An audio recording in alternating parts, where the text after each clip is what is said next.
After realizing through extensive research that the Quran was the only book to have given a clear answer to this enigma, Dr. Bucaille pronounced the Shahada and became Muslim.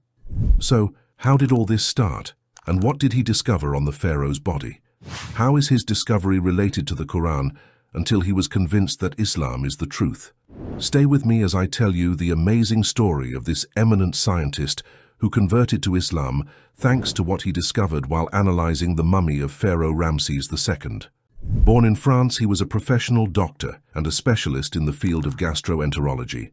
In 1976, then French President Valéry Giscard d'Estaing convinced his Egyptian counterpart Anwar Sadat to temporarily let the mummy of Ramses II come to France for intensive care and restoration to fully health.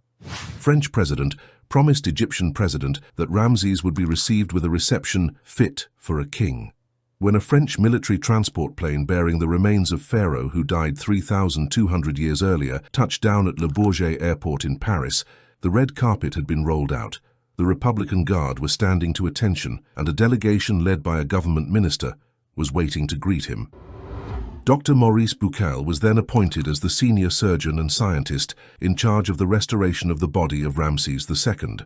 While the processors were busy making restoration to the mummy, their head, Maurice Bucaille, was thinking otherwise.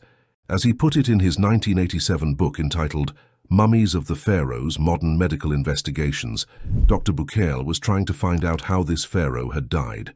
While analyzing him, he discovered that the remains of salt stuck in his body were clear evidence that he had drowned, and that his body had been retrieved from the sea soon after he drowned. It was also clear that they had rushed to mummify his body so that it would remain intact. This pushed Dr. Bucaille to ask himself this question: how did this body, to the exclusion of other mummified bodies of the pharaohs, remain so intact when it had been recovered from the sea?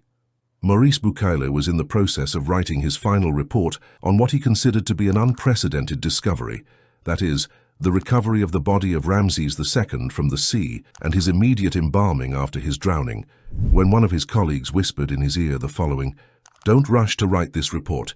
This discovery is not new because Muslims already talk about the drowning of Pharaoh from their sacred book, which not only relates the story of the drowning of Pharaoh, but also the fact that his body will be preserved in good condition long after his drowning." However, Dr. Bucaille absolutely refused to believe this statement because he was convinced that this type of discovery was only possible thanks to advanced scientific knowledge and ultra-precision machines. Is it believable that Muhammad knew this information more than 1,000 years ago, while I have only just learned it? He wondered. He got more surprised and kept on asking, where did the Muslims' Quran quote these data from, while the mummy was not discovered until 1898, about 200 years only, given that the Quran has been recited by Muslims for over 1,400 years, and given also that until a few decades ago, the entire mankind, including Muslims, did not know that the ancient Egyptians had mummified their pharaohs?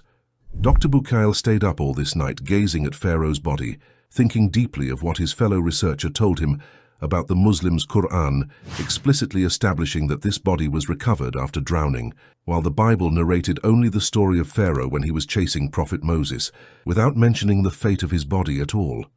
Is it believable that Muhammad knew about this over 1,000 years ago, while I have only just known it? He thought. The French government sent back the mummy to Egypt in a splendid glass coffin, but since he knew about the story circulated by Muslims on the intactness of this body, Dr. Bucaille decided to pack his baggage and travel to Saudi Arabia, where a medical conference happened to be held with hundreds of Muslim scholars in the field of anatomy attending. There he told them about his discovery that Pharaoh died drowned in the sea and that his body was kept intact.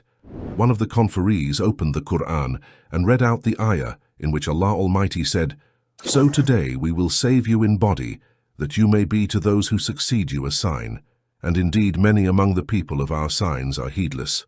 Quran 10:92. Hearing this, Dr. Bucaille stood before the attendants very excited and loudly said, "I have converted to Islam and believed in this Quran." After reverting to Islam, he spent 10 years devoting himself exclusively to studies aimed at demonstrating that the Quran is consistent with modern scientific theories. Maurice Bucaille drew from these long years of research a book on the noble Quran that shook Western countries, just as it greatly destabilized the scholars of those countries.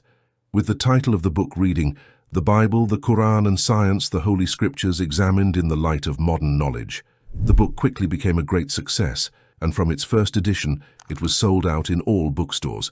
Then it was reissued a second time in more than 100,000 copies, and then it was translated from French into different languages, which allowed the message to be spread to the four corners of the planet.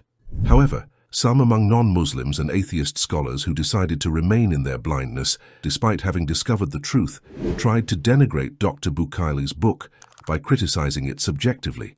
One of them was undoubtedly a certain Dr. William Campbell, who tried to attack Bucaille's work, but despite his efforts and verbal gesticulations, he was unable to come up with solid facts to dismantle the powerful argument of Dr. Maurice Bucaille.